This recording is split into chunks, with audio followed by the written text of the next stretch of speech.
Do you love yourself enough? Do you love yourself at all? What if you could actually lose weight and be physically healthier simply by loving yourself more?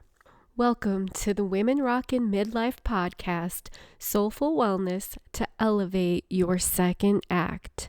The podcast dedicated to empowering midlife women to thrive and rock their way through this transformative phase of life.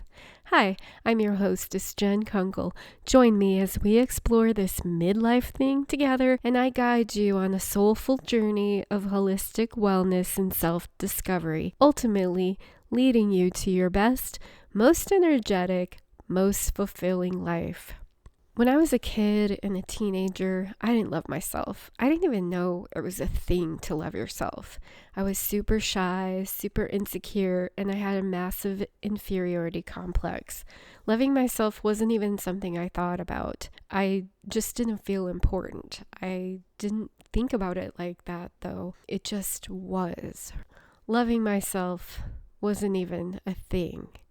Heck, I was confused about what love meant at all. I knew I loved my mom and my brother, and that was it. I don't think I knew how I felt about my dad. I know I felt he didn't care about me.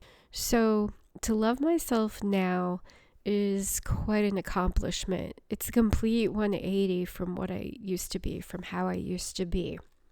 It's something that most of us don't really think about, just like I didn't used to think about. Most people don't think about, oh, do I love myself? In fact, I had a client at one time and we had this exercise where you look in the mirror and you say, I love you, looking into your own eyes. Well, she wasn't able to do that. And this was early on, and I was surprised by that, even though I probably wouldn't have been able to do it in the past either. So it reminded me that some people just don't think about that. They don't think about loving themselves at all. And what does this have to do with health and wellness and weight loss? And how can loving yourself more actually contribute to being healthier and losing weight? It seems like they're unrelated, right? Well, here's the deal.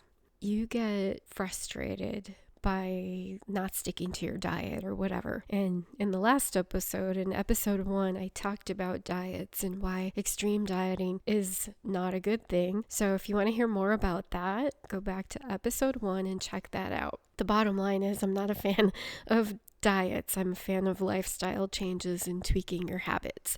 This is part of the reason, because you go on a diet, maybe you have some success or you don't, and you feel like a failure. You start feeling guilt and shame and you're beating yourself up. And that is the opposite of loving yourself.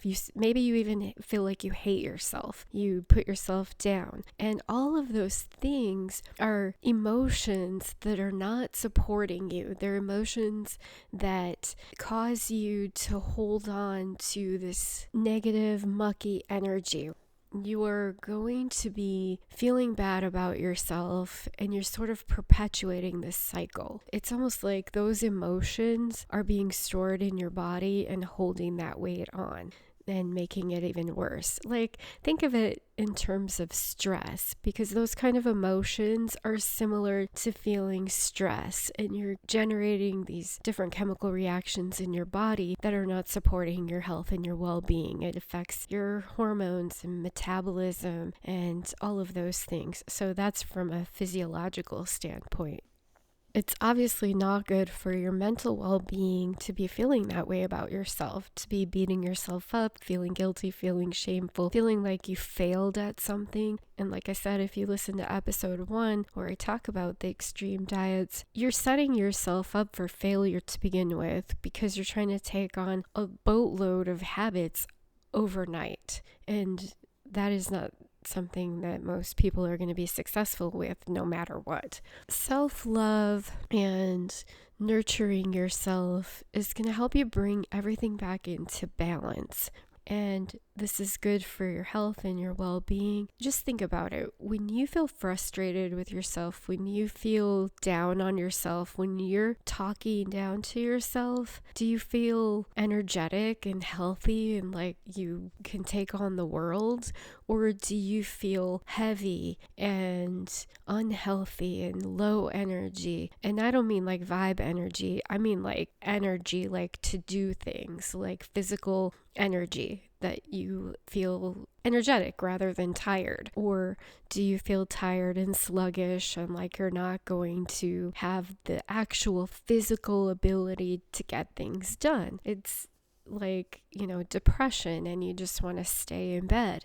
There are obviously different levels of this, but you might be going through life and actually getting things done and still not really be loving yourself. So you're just maybe in this mediocre middle of the road area of getting by, and you don't even realize that you have this self-talk going on where you're talking yourself down, you're beating yourself up, you're saying these things to yourself that are not loving in any way whatsoever, and it's keeping you from fulfilling your optimal peak health and your peak energy and your peak joy in this world. Pay attention to the things that you say to yourself, the things that you say out loud, and the things that you're just thinking to yourself that you maybe don't say out loud.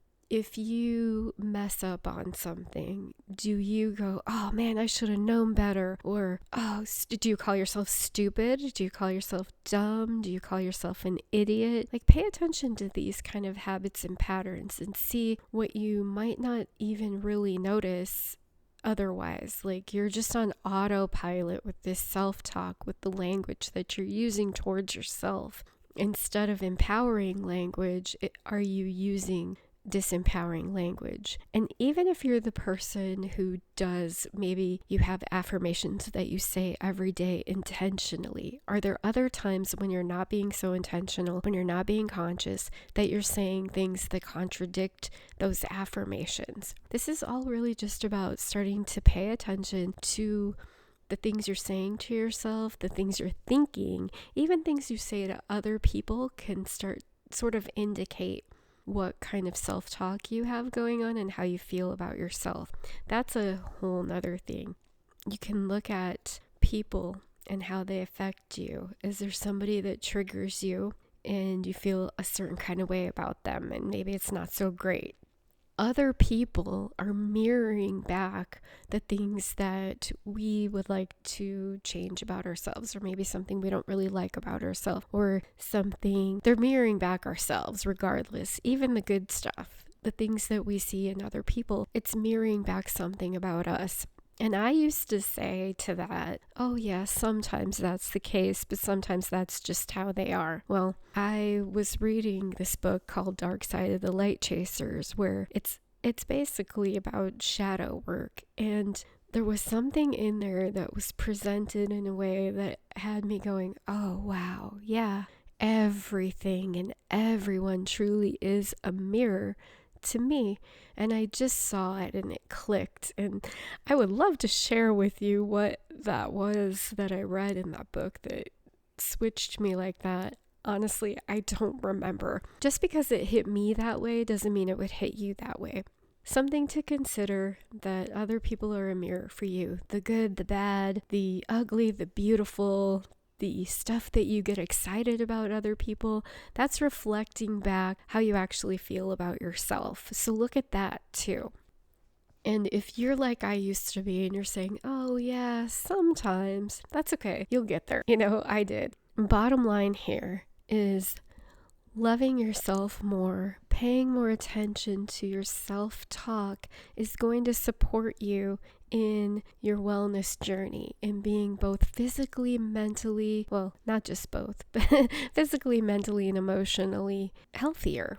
So this brings us to our challenge question, your question to contemplate, and bonus points if you journal it. That is going to be where you get the most impact. 1, I want you to just think about all the things that you say to yourself through the day. Maybe on your piece of paper, you want to make 2 columns, supportive, unsupportive. just start listing things that you say to yourself on each side and see which one fills up first, and see how you're feeling about the things that you write down. See how you journal on that. Just journal on that or contemplate it. Think about, how do you feel about the way you're talking to yourself? And think of somebody that you love, like that you really love and that you feel protective of and that you want to take care of. And I want you to imagine saying those things to that person. And how would that make you feel? How would you feel about someone saying those things to that person? Now, the supportive things, probably great, right? The unsupportive things, that's probably going to piss you off a little bit. I want you to think for yourself, how does it make you feel? And do you want to continue to talk to yourself that way? And then make a point to continue to pay attention, catch yourself. And here's the thing. Here's really important. We don't want any more beating yourself up than you already have. So if you do catch yourself saying those unsupportive things, that's okay. It's perfectly normal because this is a habit.